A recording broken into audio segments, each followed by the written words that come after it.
Salam dostlar, indi biz yüklədik maşın oyunu oynayırıq.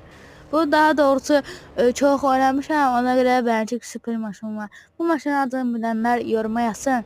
Bir də aramızda təzə qatılan Yunus dostumuzu da çox sağ olsun. Yunus bu arada mənim sinif yoldaşımdır. Yunus halaldı sənə.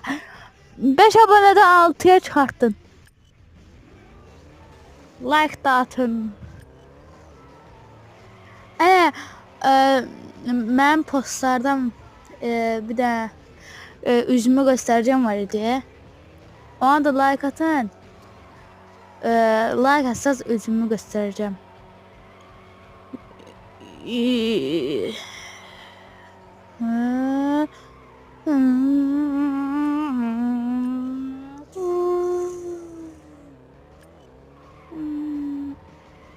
Təzə 600 kilometr geçsə təzə maşını ala bilərik.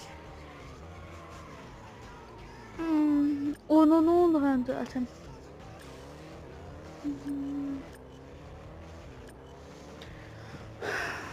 Abone olun, abone olun. O duydum.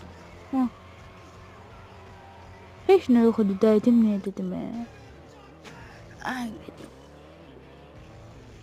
Buradaki 3 bucaq sarı evlərə gedəndə bizə 5000 pul verir.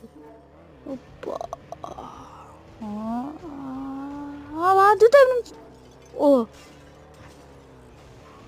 Döydük ya. 5000 lira. Maşına da hiç olmadı. Ve tez yukarı ilerine basarsa tez basmalısın sonra. Tez. Hoppa. Tez.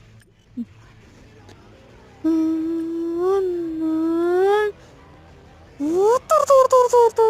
At. Ay. Çıkmağa hot. Divizyonum yoktu.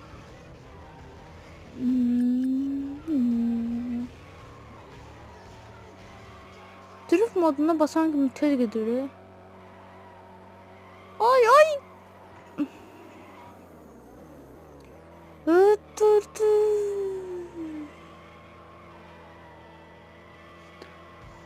Kanalım, bu arada kanalım profilini dəyişmişəm.